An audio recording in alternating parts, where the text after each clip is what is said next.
Hello and welcome to Unbounded Growth, a podcast that challenges you to grow and become a better version of yourself. My name is Marc-Alain, and together with my friend Adam, we share thoughts and ideas from the books that we read and how they enhance our personal growth and development. We also host other readers and leaders. We learn from their experiences through our discussions. Our episodes air every Tuesday at 6 a.m. Central Standard Time. Thank you for listening in, and let's grow together. Unbounded Growth. Hello and welcome to Unbounded Growth. Thank you for joining us again. Happy Tuesday from all over the world. My name is Marc-Alain and Adam, and as always, here my friend and co-host Adam Shebindu. How are you doing, Adam? I'm doing well, Mark. How are you doing? I'm doing great. Coming off from a long weekend, and as always, you always need the vacation from the vacation. You know, sometimes we make those decisions. Oh, I need this weekend so I can just sleep, and then you sleep, start wondering, why did I do that in the first place? Yeah, and it's actually crazy because the weather in Texas just decided to fall in, I guess, to keep people indoors. On Sunday, because I couldn't attend church on Sunday, I had to go work because that's kind of I'm running on deadlines right now. Right. And as I was driving off to the lab, I left home. I think it was around 11 in the morning, and it was fine. It was sunny The actually and weather, hot. it was clear, it was sunny outside, but just 10 minutes into the drive, a crazy storm. Just like trees were falling and leaves were everywhere. I was just so scared of my life driving down there. So it was crazy. I know it's ridiculous. And then today, I just left the lab for dinner, and I got a text from Grady telling me, it's hailing. Wow. Just right behind me. Wow. I mean, I just escaped the hell in Richardson and North Dallas. That's ridiculous. You know, It was a hailing. The good old saying in Texas, if you don't like the weather, don't worry about it. We change in a minute. You know. Yeah, you really did. You really did. Like this time, it's actually crazier. It's for anybody visiting or new to Dallas, it's kind of it's a shaky ground. It's right. It's really, you can't get it. You cannot understand. It's one thing about Texas that you really will never get. Kind of the beauty of it as well. You know, everything's going on well on my side. Just a busy weekend. Had some time in family, and I kind of procrastinated off my schoolwork the first week, so I ended up with having 4 homework that were due on Sunday, and I only had 2 days to do them. And, you know, taking a manager of finance class, it's, you know, from an engineering background, it's like a new language you're learning, you know, everything about the income statement, the statement of cash flow and all those stuff like that. It's kind of interesting. Always learning, always expanding. We're still talking about the 15 invaluable laws of growth. Last weekend I was with Adam. I actually ended up spending a lot of time with Grady, just discussing, and literally cannot wait to have him on the podcast. His story is amazing. You know, teaching yourself English from the age of 7. That's one of the story that I never heard of. Yeah. And I don't know how he pulled that out, but he did. And such a well put together gentleman. We definitely cannot wait to have him here. I also had a very long conversation with Paul Tambwe, also coming from almost a similar story, teaching himself Portuguese within 6 months to take an exam. And I just keep on asking myself, how y'all doing? You know, because I've been trying to pick up another language, but there is kind of no dictionary for it. There is nobody like to teach me. I'm trying to learn Chiluba. Chiluba is my parents' mother tongue. You know, it's funny because you know, from a tribe, I'm from a Luba tribe, the Central Congo, and I still don't speak Chiluba. My parents raised me up speaking French to me, and I'm getting to that point where I'm like, yeah, it would have been cool if I could at least, you know, have a conversation, understand some of the stuff. So I'm trying to figure out how to do that. Thank you. We want to just reach out to thank all the people that have been filling out the survey. We've got 33 responses so far. Our goal is to hit at least 50 responses, just to have an idea about what everybody's struggling with, what are the next books that we want to talk about, what are the next books that we like to recommend that can actually help you to grow and continue to develop yourself. If you are listening to us on YouTube, you're not yet subscribed, hit the subscribe button, turn on the notification bell, and when we start having our guests and we start having some videos, you don't want to miss them out, and I know we're going to have a great time. So today we hope that we can try to finish these two laws within the next hour, maybe 55 minutes from now. And the last law, the law of contribution, we've talked about it in another book, the 12 pillars. And it's not exactly called the law of contribution in there, but it has a different name. The concepts are pretty much the same. So we're going to go through that. But the first law that we're going to talk about today is the law of expansion. The law of expansion says that growth always increases your capacity. And it kind of a little bit goes into relationship with the law of contribution, because in the law of contribution, John Maxwell is making a point such as growing yourself allows you to grow others.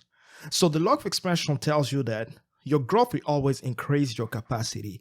And I think the whole dream about unbounded growth, the whole dream about my life, about, learning English and learning to come out of life with struggle with education and the personal belief that you're not smart enough or you're not good enough, kind of died along when I was even reading about the law of expansion.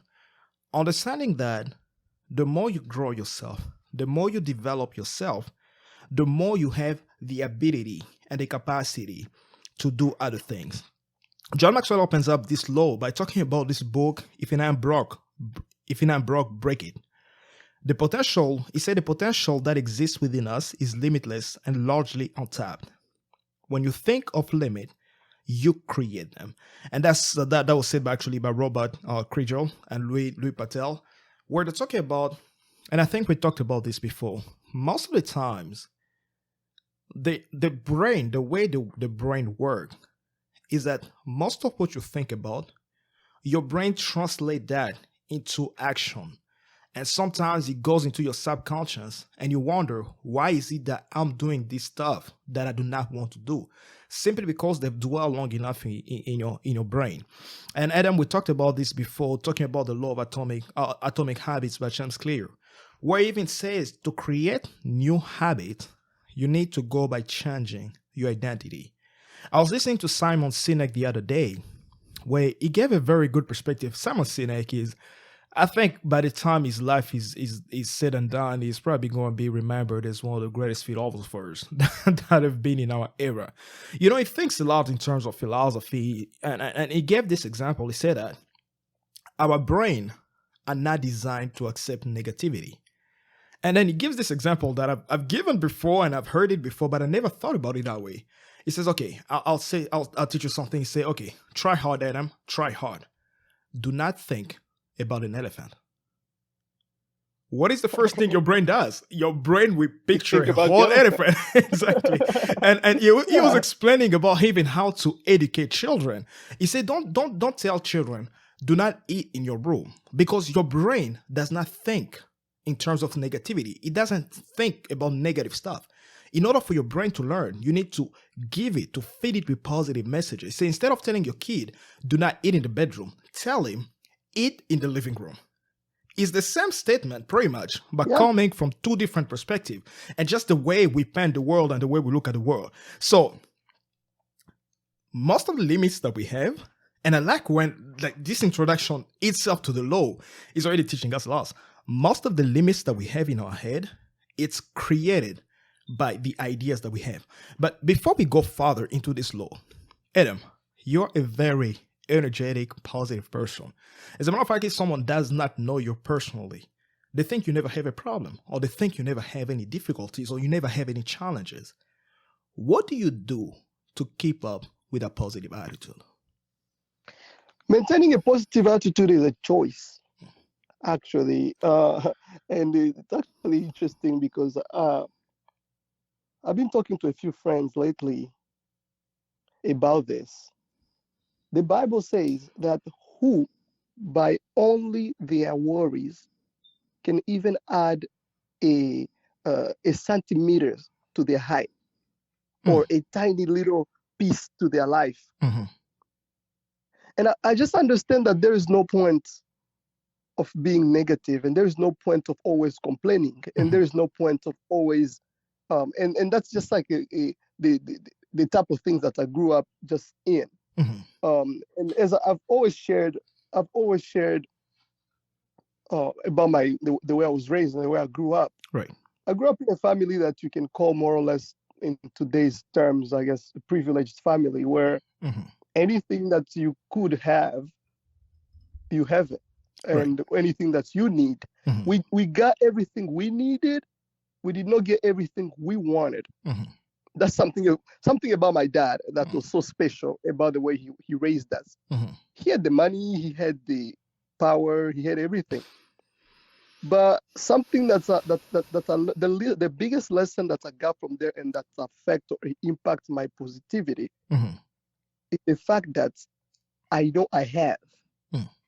Like, we were living a very modest life. I don't want to say very modest life, but we're living a more or less modest life over in Goma, hanging out with everybody.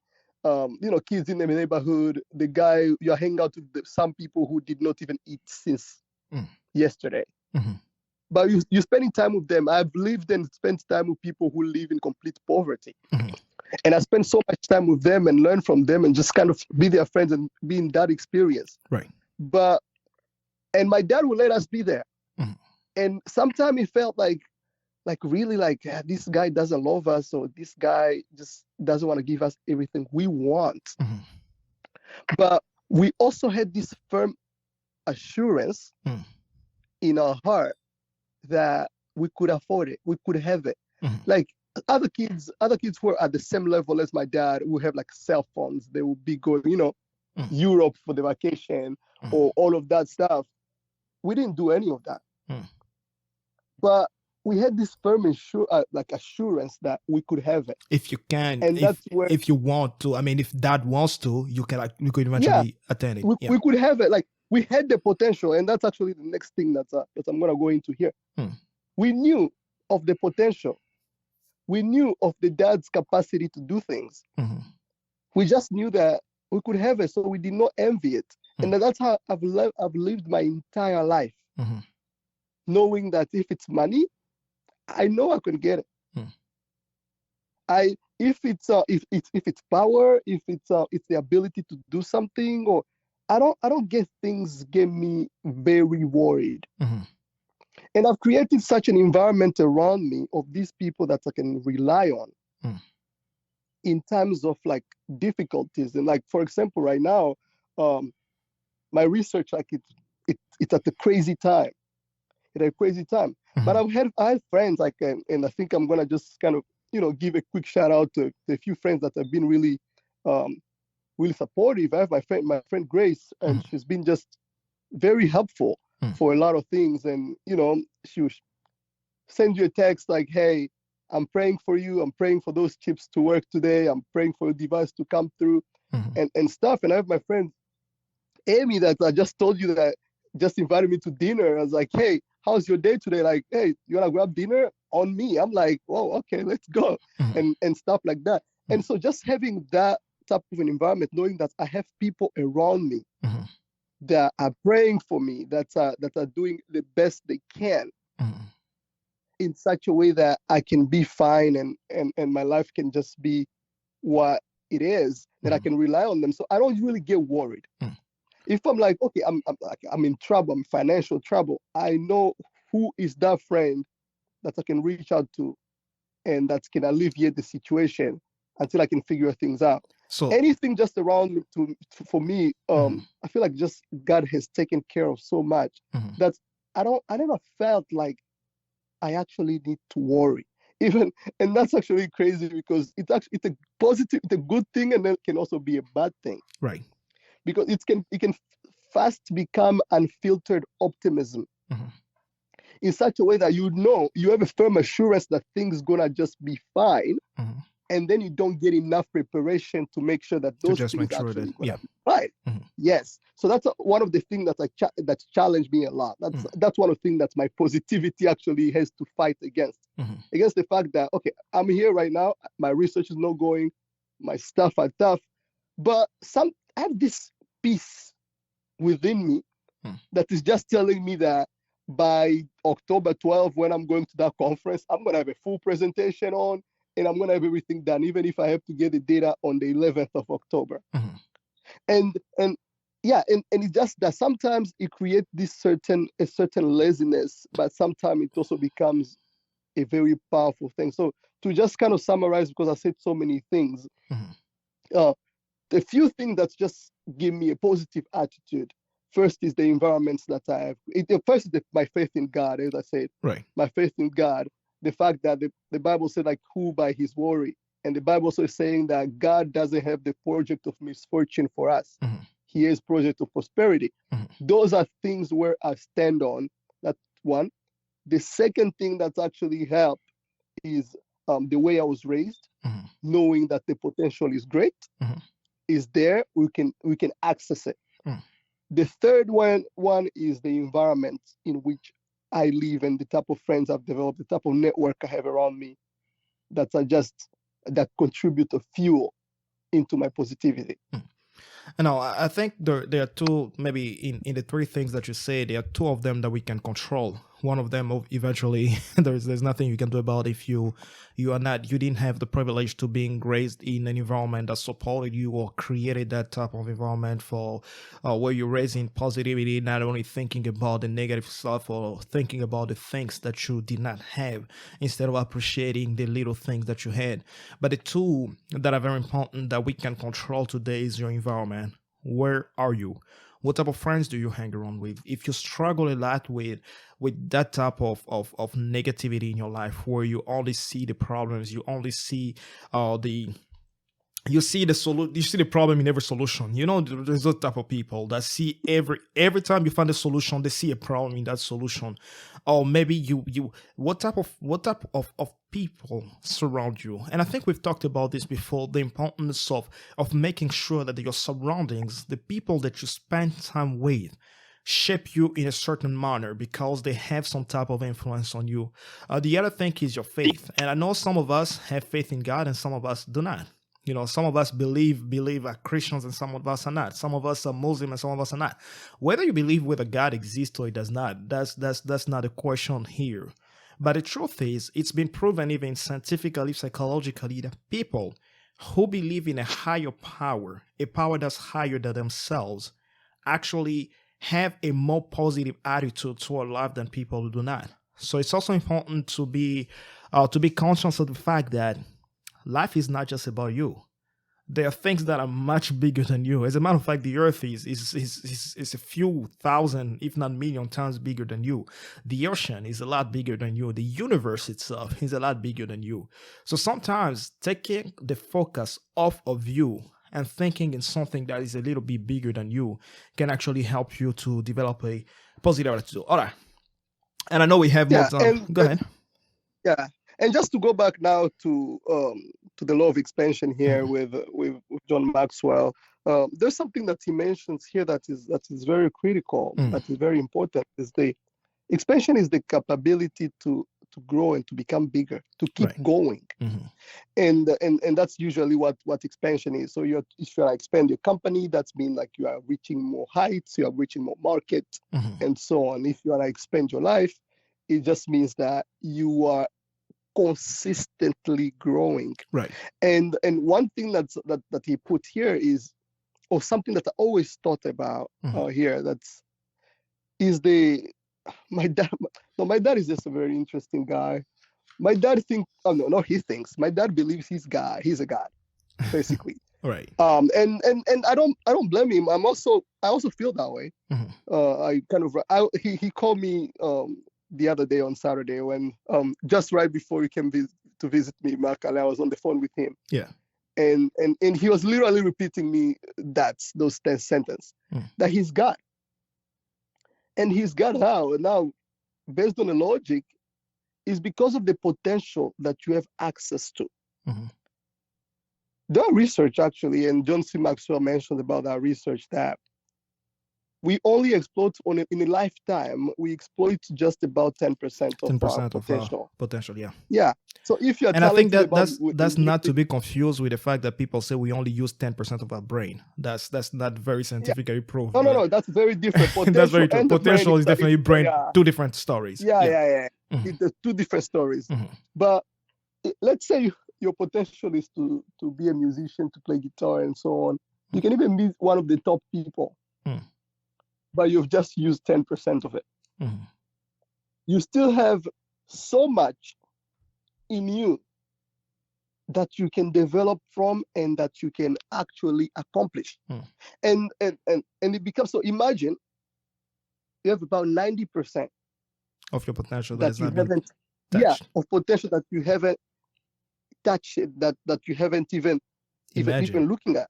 So now the idea is to increase your capacity.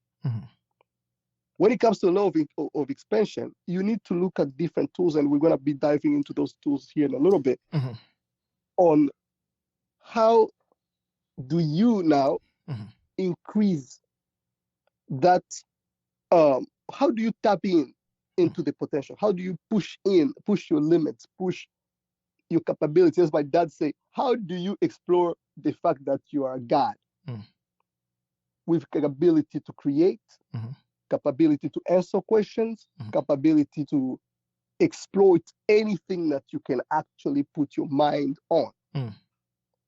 And that's why it just, as I mentioned earlier, that my family we have believed in the potential, that we do have the potential, and we can become whatever. Yeah, we can achieve it. If it's the financial potential, if it's anything, we really just always feel like it's there. It's for us to get to it. And to just kind of wrap this up on that idea, I want to put this I'm just gonna again mention more on my dad. Back in 2019, I was struggling with my research really hard. It was really a complicated time. I was doing my master's, almost the same problem I'm going through right now. Right. But that time was worse because actually I was 20-year-old into grad school trying to get a PhD, and it just was hard. Right. And my dad told me one thing. He said that for people who believe in God or are Christian, my dad said that the world was created primarily for the sons and daughters of God. That means like nature should obey us. That means that anything that we do or say, it's what's supposed to happen. The capability of you speaking things into existence. And that's the potential that is in you, that is unexplored. And my dad raised me up. He said, yeah, if nature, you know the maker of the nature. You are researching nature, and you know the maker of nature. That means you're actually a son of the nature. That means this nature belongs to you. So if there's anybody in the world who could actually discover anything, that should be you and nobody else. And that's what my dad puts in my mind. And that's the law of potential, or the law of expansion, where you have untapped potential that is there, that you have not even looked at. It's so much energy and so much power that you have not even looked into it. And to me, that is what is my driving force. Right. That's the feeling, that's the understanding that I can expand above, beyond even anything I can imagine. All right. So diving into the book, John Maxwell says that you're to change the way you grow and increase your capacity internally is to change the way you approach personal growth. Learning more information is not enough. You must change the way you think, and you must change your action. So thinking just positively isn't enough. What are you doing about it? And the reason why we encourage and we challenge you to think more positively is because your thoughts, as we said before, translate into action. And those actions will be a direct result, again, of your thoughts. So if you think you're always thinking about negative stuff or what could go wrong or what could happen wrong, you eventually going to attract that in your life. But when you change the way you're thinking and you start applying the action to your thoughts, you increase your capacity. And now here is giving us a few steps on how to actually change your thought into action and change the way you think and change your action. He say the first thing to do to increase is that how do you increase your thinking capacity? It's a question that is posing here. How do you increase your thinking capacity? And he mentioned something that Adam just talked about, that experts believe that we typically use about 10% of our true potential, again, which is not to be confused with your brain. Your brain, if you only use 10% of your brain, I don't know if you'll be breathing right now, because if your capacity of your brain is so powerful that it controls your movement, your action, the way your hair grows, and all that. So you're not using 10% of your brain. There's a joke I saw the other day say if people thought their brain was an application, maybe they use it more often. I think Morgan Freeman said something like that. But it's not. It has nothing to do with that. It's the way you're using the potential that you have. So to improve your thinking, you need to stop thinking more about work. Stop thinking more work, and start thinking more what works. You don't only think about your work, but you also start thinking about what works. Sometimes in life, you just have to pause and ask yourself, is what I'm doing working? Because it doesn't help to move faster in the wrong direction. If you're already going in the wrong direction, what you need is a change of direction. It's not speed. If we come here just to motivate you to go faster in the wrong direction, isn't helping you. Sometimes you have to pause and think, what am I doing? Is it working? Or should I change my strategy? Or should I change my capacity? And he said the answer shouldn't be increasing our work, but instead we should be increasing what works. More of the same usual result in more of the same. When what we do, we actually want is better than what we have. Sometimes what you have and what you do is not improving and is not helping you. Sometimes you need to think about, what is it that I can do more, that can actually work and that could help me? And then he said to find out what works, ask yourself the following questions. And that's would conclude the first one. What am I required to do? Especially when it comes to work, when it comes to your education, when it comes to your family, when it comes to your business. What am I required to do? What are the things that are essential for you to do in order for your business or your work or your studies to survive? The second one, he says, what gives me the greatest return? And I think this question is very important because not everything will give you the same return. If you spend a lot of the time, Adam is a researcher now, some of the work feel good. They make you feel like you're making progress, but there's no return in them. And some of the stuff that you can do that actually are painful to go through will give you the greatest return because they're giving you the greatest result. So what gives me the greatest return? And the last question is that what gives me the greatest reward? So in order for you to change or to increase your thinking capacity, think about, what am I required to do? What gives me the greatest return? And what gives me the greatest reward? Second point, Adam? Yeah, I really loved this point.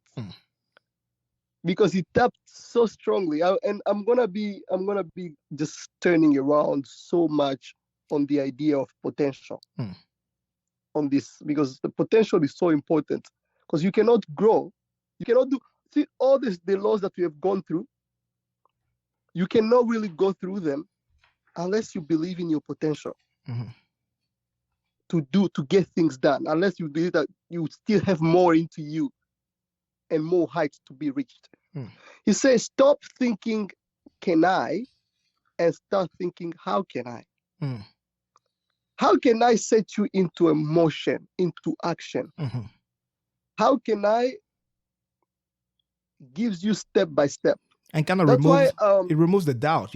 I say, can I? It removes the doubt. Can I is mostly like a yes or no, right? Can I speak English? Yes or no. But how can I is mostly like, how can this be possible? Absolutely. You already remove the no part of it and start thinking about the possibilities. Definitely. And that's why I'm going to again pick on Napoleon Hill. From the books that I've read, is that most books that you read, most of the self books or self-help books, you will read it, you'll understand that they try to answer the question, how can I? Most of them give a methodology, give a step-by-step description. that I did not feel that I got out of Think and Grow Rich. I'll keep picking on that book until I don't know when. You probably need to read it again. I need to read it again. I really do, because I thought that it was so theoretical. Yeah. That, like, for example, the idea of faith, it did not really teach you, like, how can you actually get the faith to be rich. Yeah. And like, what are the steps that I need to follow to get the faith to be rich, and so on. But here John C. Maxwell is diving into talking about how can I instead of can I. And when he says here, and I'm gonna quote, when you ask yourself how can I, you give yourself a fighting chance to achieve something. The most common reason people don't overcome the odds is that they don't challenge them enough.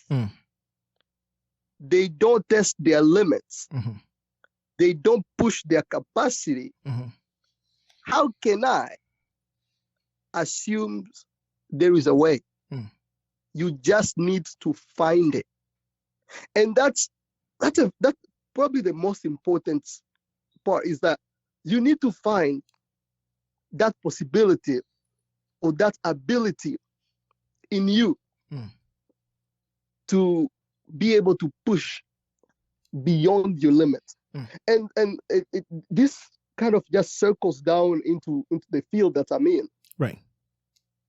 In the stuff I do for a living, which is research, and that's probably what I'm going to be doing for the rest of my life, apart from everything else I'm involved in, is that over here we don't think of impossibilities, really. I mean, actually, impossibilities and singularities, we remove them from the equation.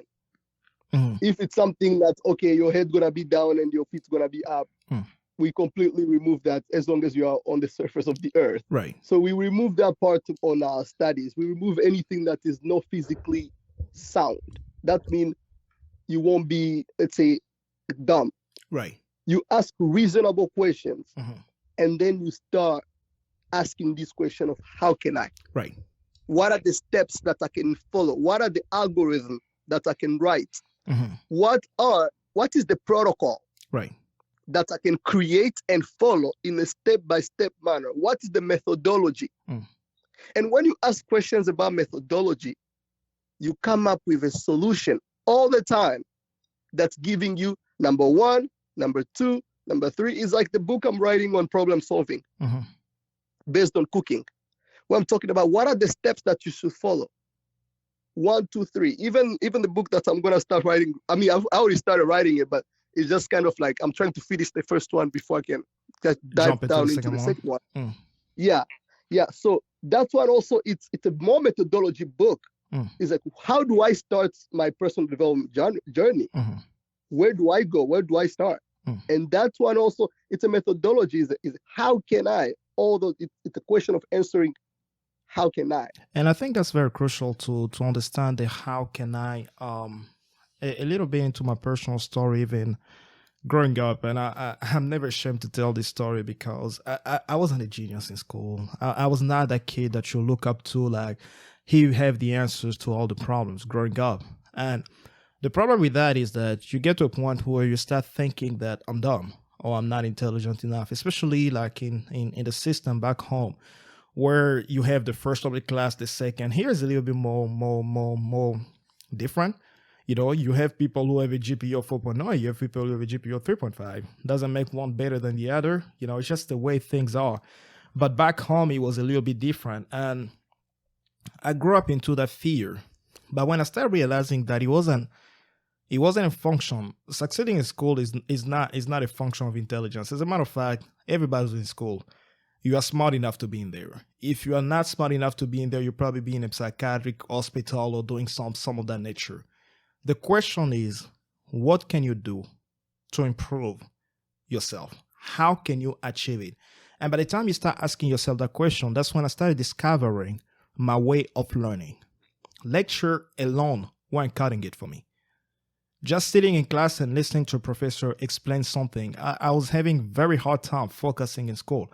And when I started understanding the things that were killing my focus, for example, sitting in the back of the class, it was bringing a whole lot of distraction. Sitting in front, just changing that position started helping me understand a little more. It wasn't that the professors were explaining something more than they did not explain before. It's just that in the back, I was having more distraction than I was having in the front.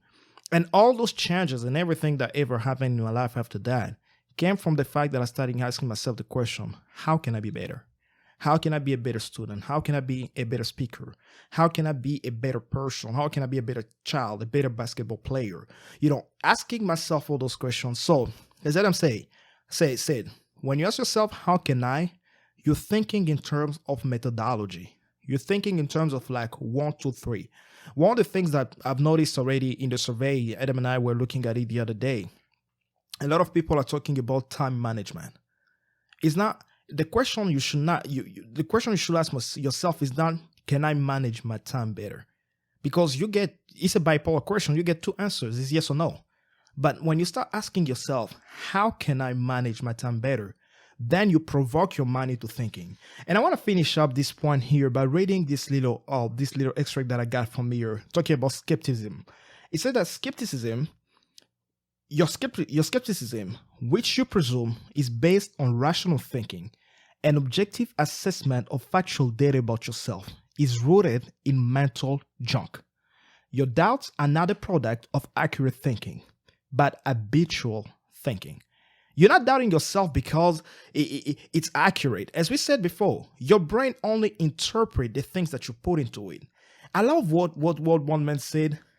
God has created the brain so powerfully that you can actually think about what you are thinking about. So if you're thinking about a lot of junk, sometimes ask yourself, pause, and start thinking, why am I thinking this way? Try to trace back your thinking to the originality. And he continues to say, years ago, you accepted flawed conclusions as correct. You began to live your life as if those wrapped ideas about your potential were true, and seized the bold experiment in living that you brought that many breakthrough and behaviors as a child. Now it's time for you to find that faith you had in yourself before. And that came from the book You by Price Pritchett. And John Maxwell says that I believe that God has put in every person the potential to grow, to expand, and to achieve. Learning is discovering that something is possible. And I think I want to just encourage someone here. It's not. This is Adam, and this is crazy. You may come in a position with me scientifically, but I don't believe there's any dumb person. I just simply do not believe that. I don't believe that there's any brain that is too slow or any brain that's too fast. There's one thing I believe: there's an untrained person and a trained person. I believe that there's an untrained brain and a trained brain. I was reading this book and I'm yet to dive into it. I bought the book because I heard a story. This journalist, he went to this competition of words cramming. The book is called Moonwalk with Einstein. This words cramming is a competition of people that their job, you can give them a list of 20 words in a certain order, and all they do is to repeat them to you. He was so fascinated by the experience that he wanted to learn how were these people capable of understanding, keeping that much information in their head and reproducing it. He started learning after that competition where he just went as a journalist. Started learning, started improving. He came back later, the year after that, he came back to the same competition, not as a journalist, but as a participant in the competition. And guess what? He won. And which has always led me to believe that damn dumb people, you're not dumb. It's just that maybe your methodology that you've been using for so long isn't working. When I started expanding into the idea of fast reading, it was crazy. The first time I heard someone say, I read a book in a week. In my head, I was like, how is that possible? It takes me a whole month to go through a book and understand it. But the idea of just going through the training of understanding that, hey, it's not that it's impossible. It's just that I haven't received proper training or I haven't learned the methodology about how to do it. And guess what? Once I learned the methodology, then I started realizing, okay, and then it goes back again to the question that we're talking about here, potential. It's just your potential that you have not tapped into. And once you start tapping into your potential, you realize that, no, I'm not dumb. It's just that what you've believed, the junk that you fed yourself with for so many years, has pushed you to a point where you start believing that, yes, I'm dumb. And guess what? your brain will respond to the information that you're giving it. That's absolutely true. And I just wanted to add to the point where you say that there's no one who is dumb. Albert Einstein said that nobody's dumb. He said that he made the same statement, and he said, but if you're trying to evaluate the fish by its ability to climb a tree, you will spend its entire life thinking that it's dumb. I love that. And that's what it is. You cannot make the same evaluation for everyone. Everybody is talented in a specific thing that they have yet to discover, or they have already discovered it. Some people just discover sooner than others. And once you've discovered what you're really good at, you just put your heart on it. The sky's the fall limit. in love, and the sky's the limit. That's definitely how it works. It's funny. That's what I believe. It's funny that you mentioned that, because as soon as you said that, I was thinking to myself, man, if they were to evaluate my thinking or my brain capacity by drawing, I'll probably be the dumbest person. Same. Like, you both. I look at artists, and I was watching this competition, makeup artist, and I was blown by what these makeup artists actually do on face of people. And I started realizing finally that, in Hollywood, like when they punch someone and you see blood, I realized for the first time it's makeup. But how do they it's just I love that, Adam. Thank you so much for bringing that example. So the third point it talks about here, it says that stop thinking wonder and start thinking. Stop thinking wonder and start thinking many doors. And it says that when it comes to growth, you don't want to stake your future on wonder. It may not happen. Go ahead. Yeah, it's just kind of like for the sake of time, I wanted to just run through a few, like a quick experience here, or not just a quick experience. There is I come from a family of hunters. My entire genealogy, pretty much, everyone was a hunter except probably my dad. Maybe my dad also did some hunting, and then I'm the first generation of the people who did not do the hunting. In fact, our family's last name just means I think people who really love meat, something like that. And not surprising. There's a say in our tribe or in our village that basically say that a good hunter does not put only one trap. That's a good one. If you rely on one trap, and I think that's the most defining point about my life. Anybody who knows me, people be like, Adam, how do you do it? I'm like, it's one basic principle. Don't set up one trap. Because if you set up one trap, you will go home without any meat. And your family will starve. What you do, you set up 5 to 10 traps. At least one way, there will be something that's going to fall. Right. It might be for people who eat squirrels. In my village, people eat those. So you go, it can be a deer, it can be anything that can get stuck there. There will at least be some meat that you take at home at the end of the day. And that's how I summarize this, and think of not just one door. Because if that door is closed, then you are stuck. If that trap has no meat, your family won't be able to eat that day. And yourself, you starve. Yeah, you're gonna starve, and that's kind of like my takeaway on that point. Yeah. And it goes back to talk actually how to increase your capacity for action. It talks about 3 points, and these are the last 3 points about the third bullet point here. It says that stop doing only the things that you've done before and start doing the things that you could and should do. And it gives a quick statement here. It said that the first step to success is becoming good at what you know how to do. That's the first step. But then after that, you need to continue to learn through adaptation. Now, one thing I discovered when I was reading the Jim Quick.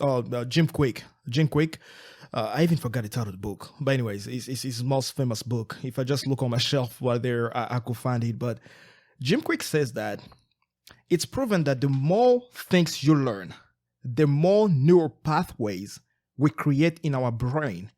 and we expand our ability to think.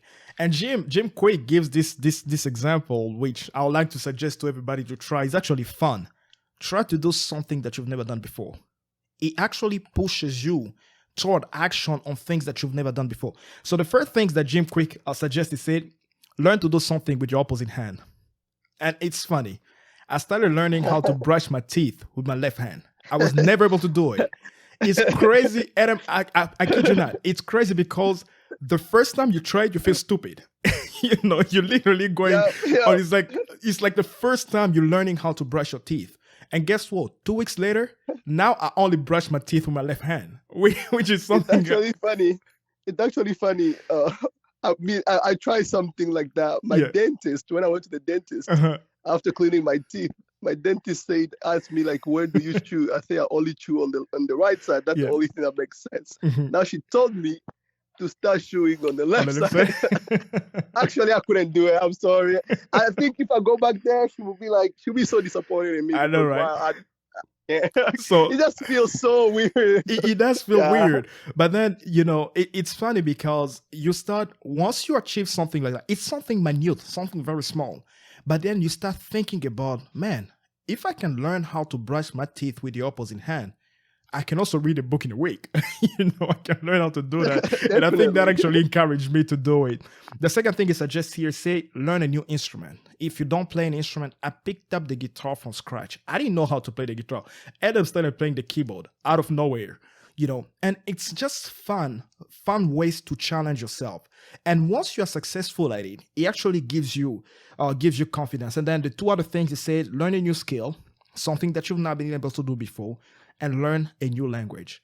And every time you overcome something like that, with no time, like let's say, for example, 5 minutes of your day, 10 minutes of your day, to say, okay, I'm going to start learning Spanish, 5 minutes of my day. Just learn today how to say hello. Tomorrow, and I think Paul is going to give us a lot of tips on how to actually learn a new language. I know he wrote a whole book in Portuguese. I hope the English translation will come soon about what are the things that you need to learn. So teach yourself to learn something every day to expand your capacity for action. The second thing he said, stop doing what is expected and start doing more than is expected. And this applies both to school and work. I know Adam is a prime example of going above and beyond what has been required by your boss or by yourself. Sometimes even in school, and in the 4.0 guarantee GPA that Dr. Mikey teaches about, she says one thing. It says, the only people that achieve greatness in school are the people that go above and beyond. She actually encourages you to read before class, to read after class, and to make use of all your professor office hours. If you are really dedicated about getting a 4.0 GPA, yes, there are so many methodologies, there's so many ways of doing it, but just getting to know your professor personally, we actually do miracles for you, of course, if your goal is to achieve a 4.0 GPA. The third thing that John Maxwell talks about here, he says, stop doing important things occasionally and start doing important things daily. And I think we talk a lot about the creation of habit in our second season.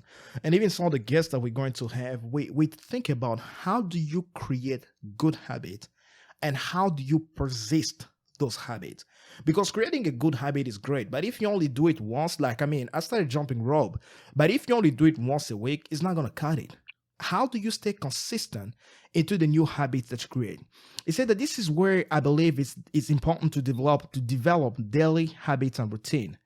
To do what's not important every day does nothing for you. And this is what John Maxwell says. Something else it says here, to do the right thing only occasionally does not lead to growth and the expansion of your life.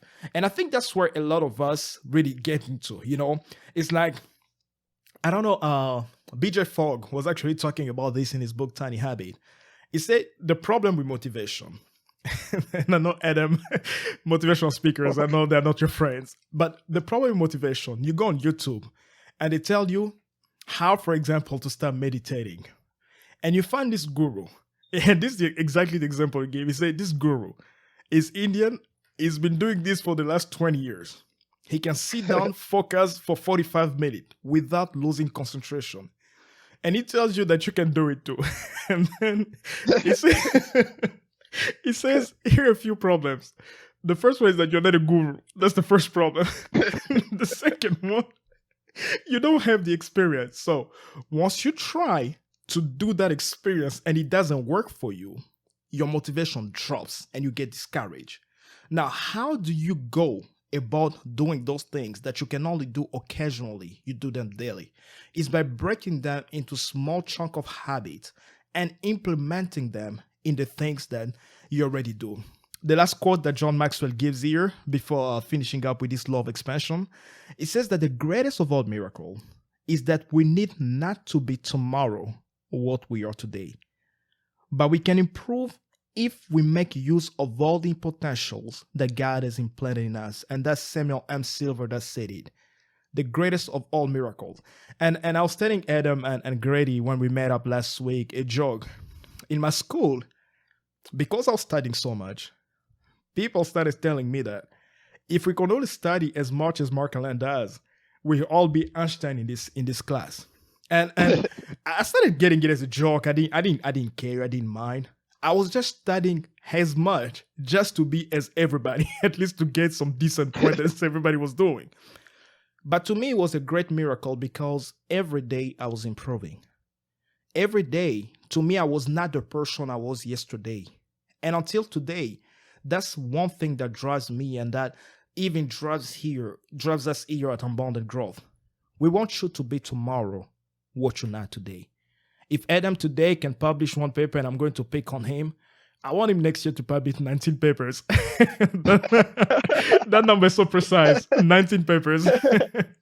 I want him to publish 19 papers, And if you can do that, becoming tomorrow what you're not today, it's not about becoming better than everybody else. It's not about becoming the best of your class. It's not about becoming, if that's your goal, that's okay.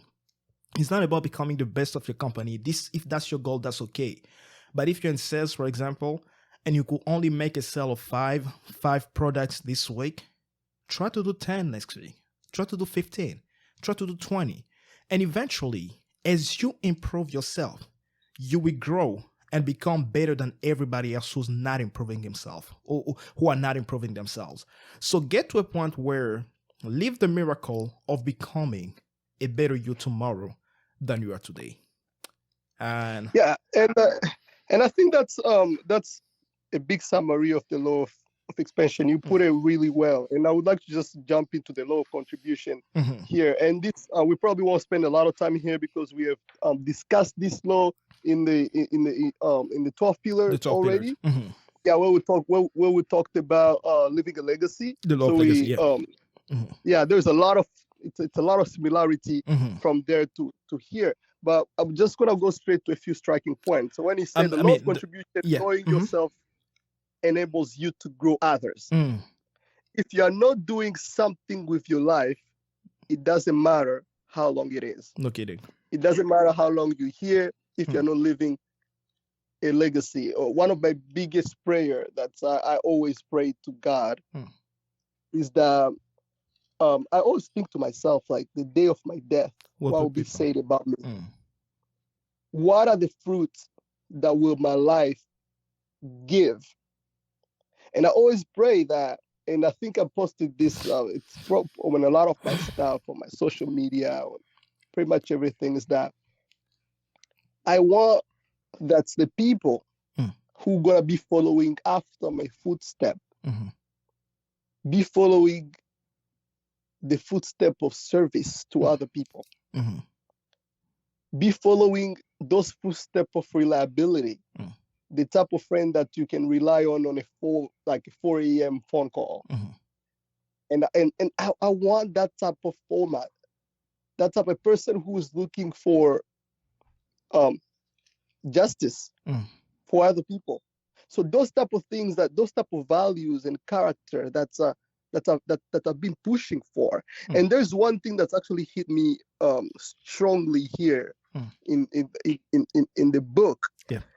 John C. Maxwell is saying that I later learned that David Ray of the Young Presidents Organization says that most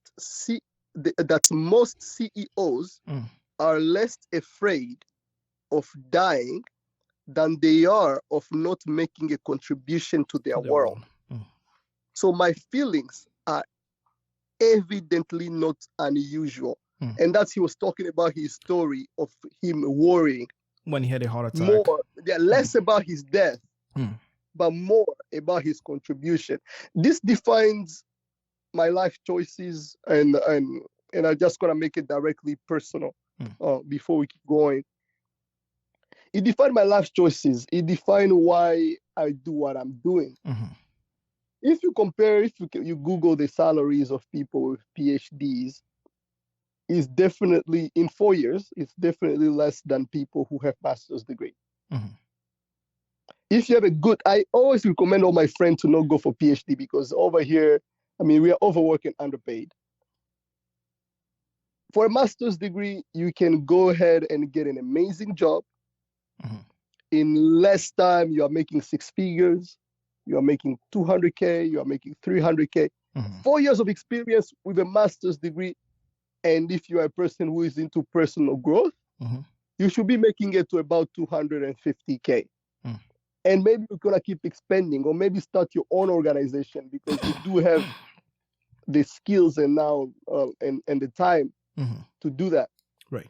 But when it comes to PhD, the question becomes contribution.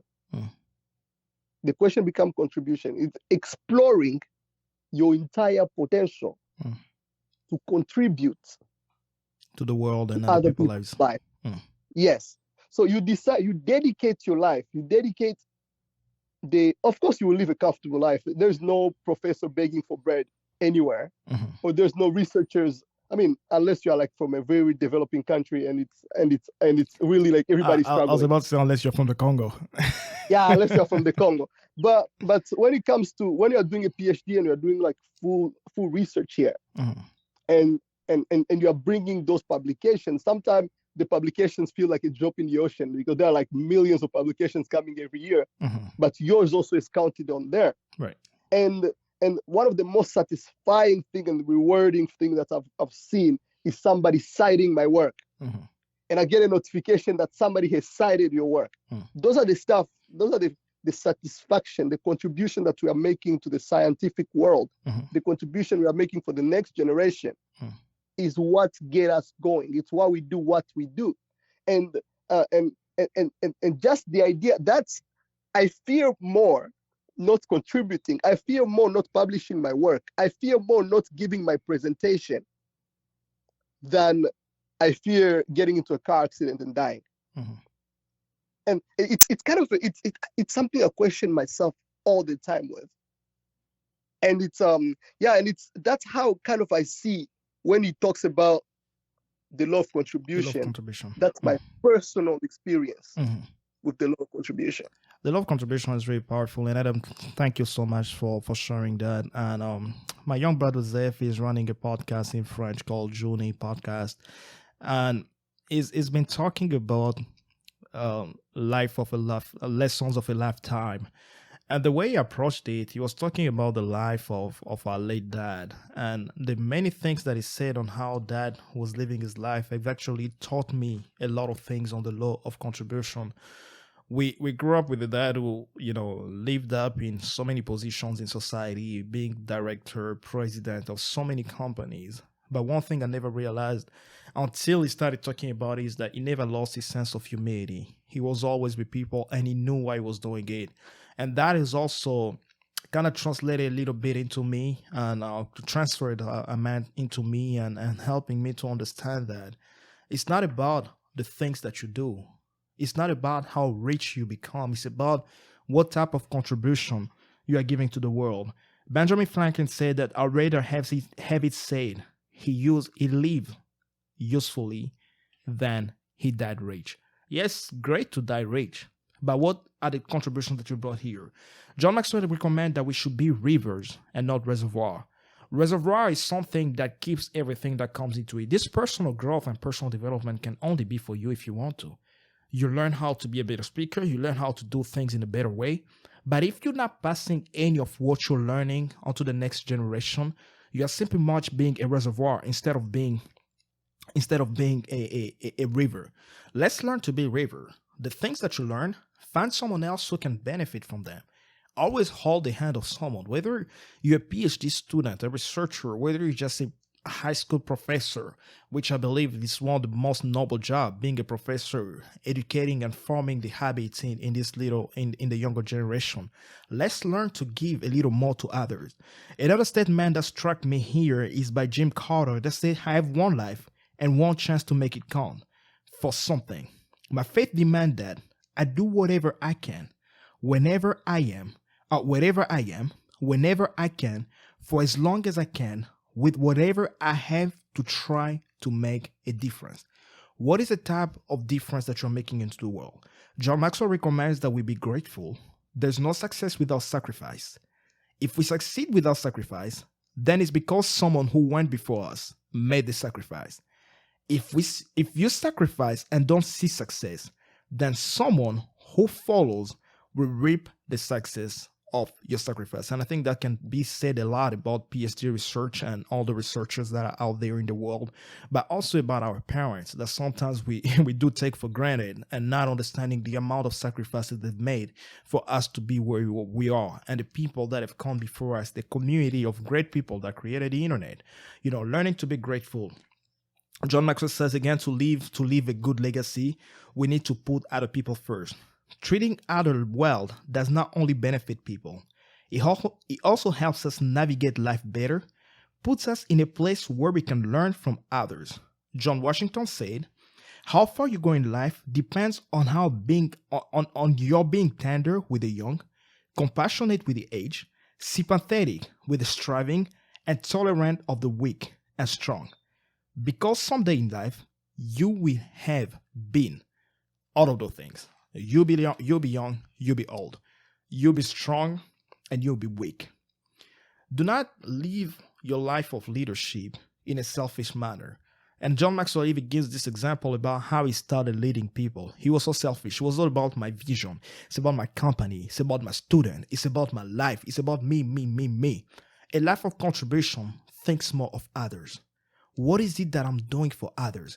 And some way to do things for others is also a way to do things in a way that I think is very important is do things for people in a way that they cannot repay you. What I mean by that is, I'm not saying that, if I give Adam a ride today, Adam can give me a ride tomorrow. No big deal, right? But as Adam said, if he's that friend that you can call at 4 a.m. in the morning and that friend you can rely on, can you be that person for other people? It's not always about us. And that's sometimes something that I've learned about people, outside in the world. I read this quote on Facebook, on social media the other day that said, you're one person and there's 7 billion on us here on earth. Well, growing. We still making more kids around here. There's more than 7 billion people around the world. Don't make life about you. Sometimes look under the bridge. When you drive on the highway and you see under the bridge people that are under the bridge, sometimes do something for the people that cannot repay you in money. And we live, I think Jesus even gives this teaching. He says, what good would it be if I'm doing something for someone who can do the same for me? Like if I invite Adam to a party, knowing that Adam next time will invite me to his party, what good is it that I'm doing? I'm not any different than from the people from the world. And he goes on to say that do things for people who cannot repay you back. Love people who even do not want to love you back.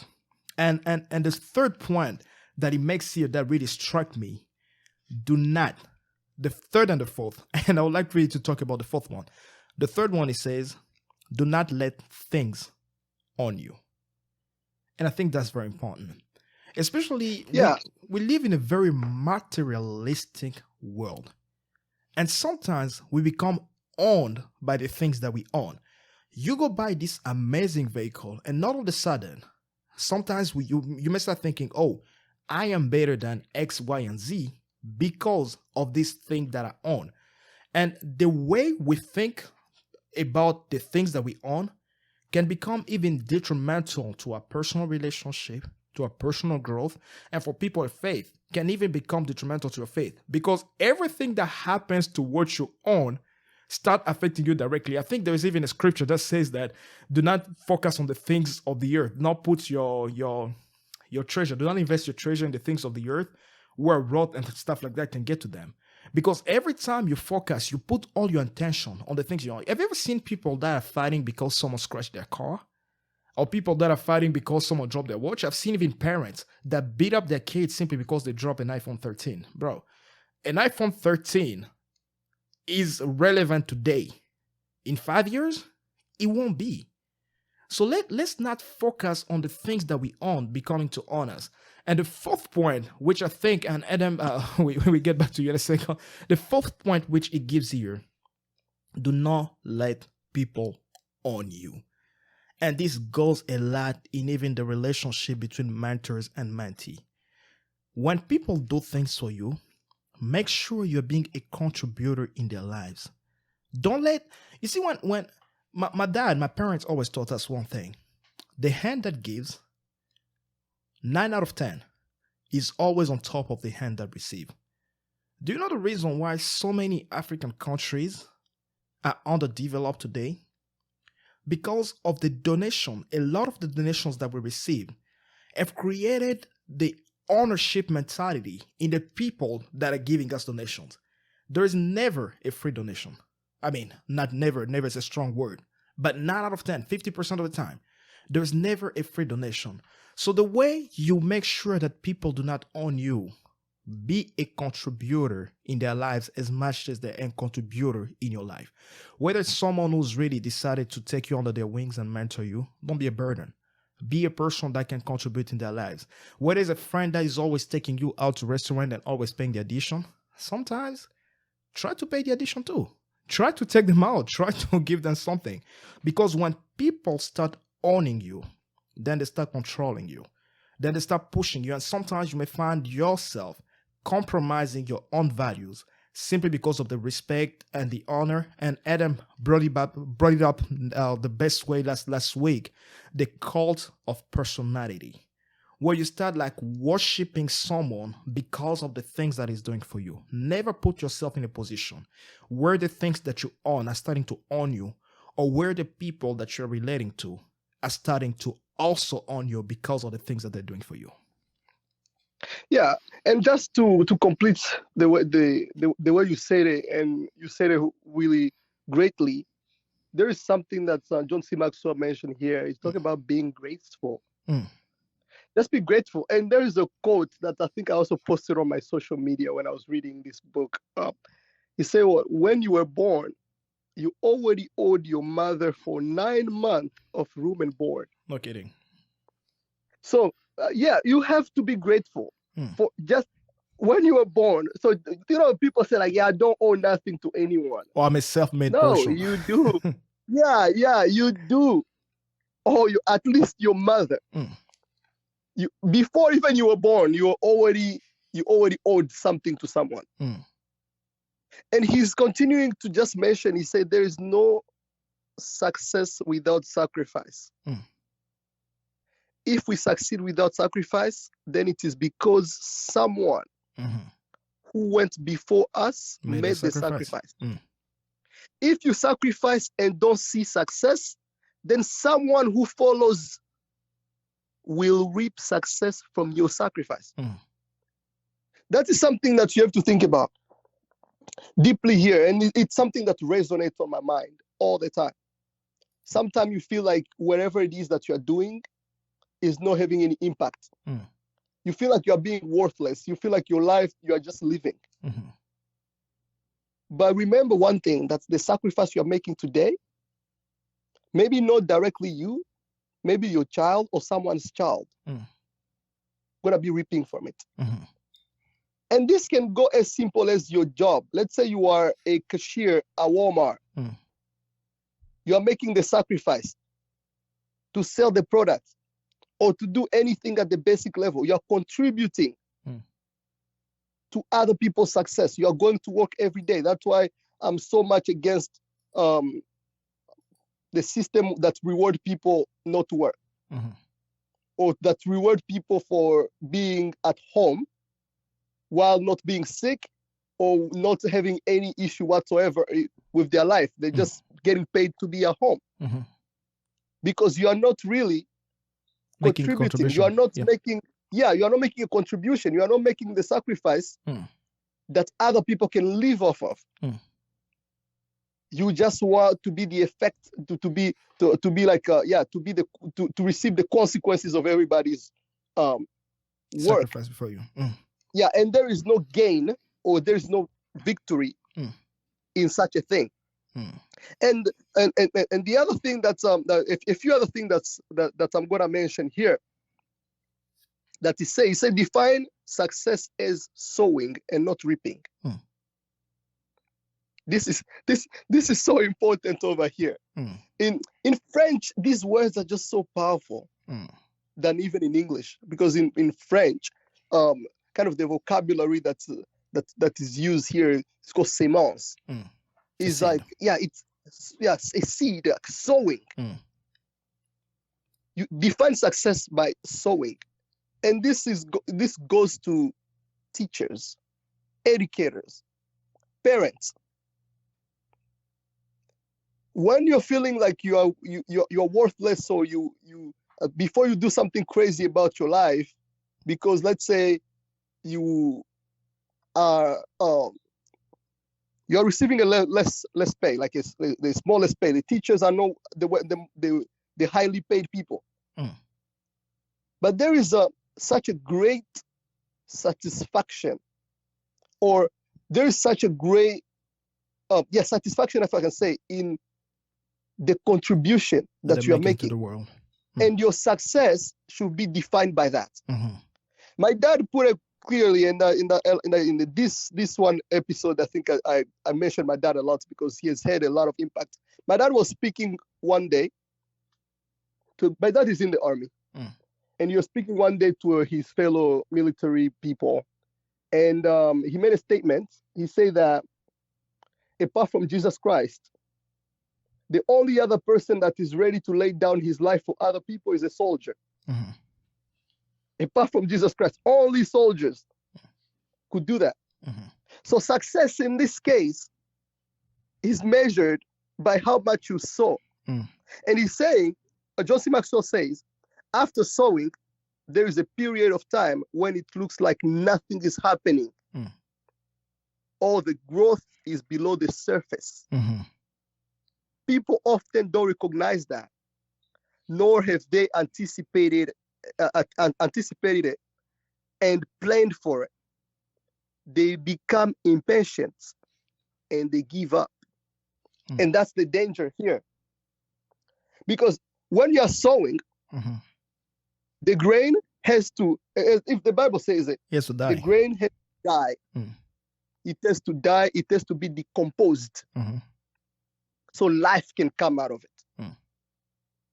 And to push to the next point, where you say focus on self-development, not self-fulfillment. What's the main difference? He says it's the motive. Self-fulfillment means doing what I enjoy most and will receive the most strokes for doing, while self-development means doing what I am talented and uniquely fit to do, and that becomes my responsibility. Chasing self-fulfillment is a bit like chasing happiness. It's an emotion that cannot be sustained.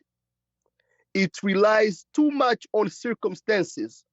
It depends on person's mood. In contrast, you can develop yourself regardless of how you feel, what circumstances you find yourself in, your financial situation, or the people around you. You can keep developing yourself. And when you are developing yourself, it's directly linked to the previous points, where you are sowing. You are sowing something, and when you are sowing something, you are becoming talented. And as Daniel Lapin said in the Business Secret from the Bible, is that God has given us, each one of us, a talent. Yeah. And that talent is to be used for others.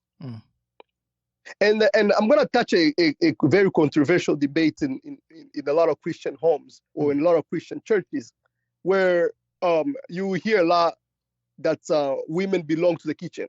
I always find myself standing, if I don't contradict that, but I always find myself pushing more or less against that point, because that comes outside of the law of contribution, which Jesus Christ himself, for Christians, put us on earth to actually contribute. Yeah. And for people who love the Bible and the people who follow Christianity, the Bible is saying in the first book of Peter, I believe in chapter 4, that each one of us has been given a talent. And that talent is used to edify the people. Right. Is used for other people. And in that spirit, or in that aspect of seeing things, I see that staying in the kitchen, well, God talented you. God gave you the capability to be the best mathematician there is, or the best programmer. I believe that is selfish. And if you're a husband and you have a talented wife, and all you can say is like, yeah, that's your key. It's actually very selfish. And it's something, because God doesn't give the gift for no reason. The talent that is given, it's a responsibility. You are uniquely fit to do that. It becomes a responsibility. That's what John Maxwell is saying here. That you actually have to answer to bring that contribution to the world, to bring that contribution toward other people. And that's how I settle usually the debates. Well, that's my point, my take on the debate of women should be in the kitchen or should work. Especially for in the Christian homes, it's right. It's a very controversial. I said it with the low contribution. And the last thing is say keep growing to keep giving. And to keep going, to keep giving, which John Maxwell is saying pretty much here. You know, some people get to a point where they've achieved so much in their lives that they believe that they no longer need to grow. And again, touching a little bit on the spiritual aspects here, or maybe the Christian world, where sometimes I see the quote unquote word spiritual father, and sometimes I get to a point where, okay, now that we've held all the spiritual fathers, who's the father of the highest spiritual father? You know, does this still? I'm so curious to know. Literally, like, okay, I give my tithe to this person.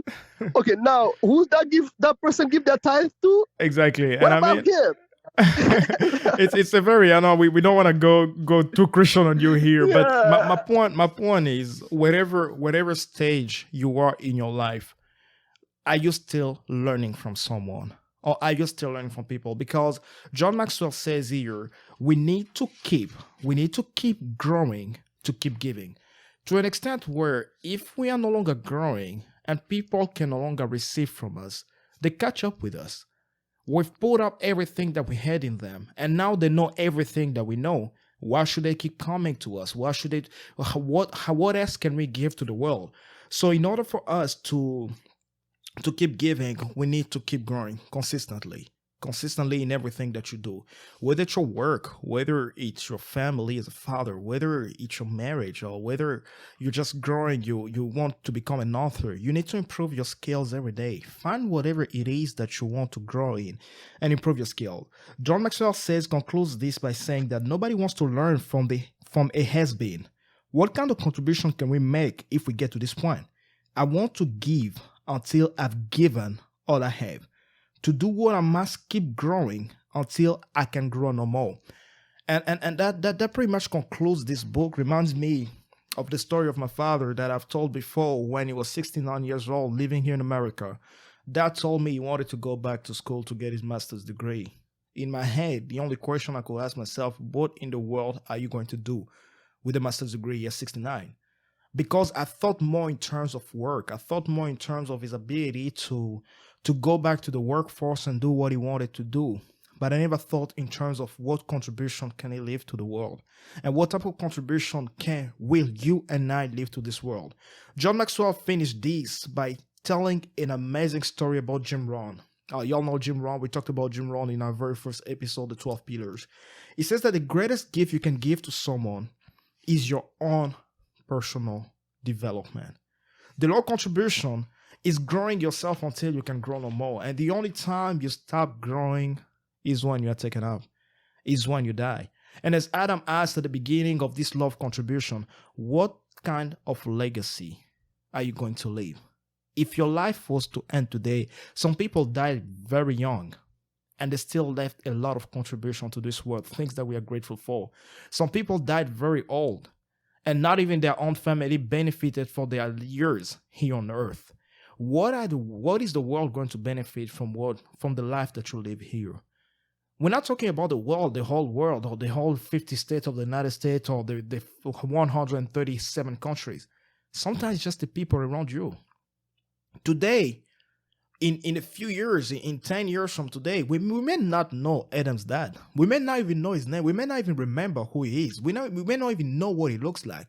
But because of the contribution and the work that he's invested in his son, we can see the fruit and the product that the world is bearing today. And this is what we want. This is what this is all about. This is what Unbounded Growth is all about. It's about creating a better world. No one has the right to come to this world and leave it the same way he found it. No, don't leave the world the same way you found it. Bring your contribution to the world. Bring your contribution to your family.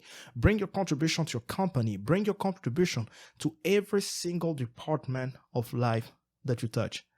Ladies and gentlemen, a life well lived is a life worth remembering. If your life isn't worth remembering by the time everything is said and done, then it's not even worth living in the first place. Grow today. Learn everything that you can.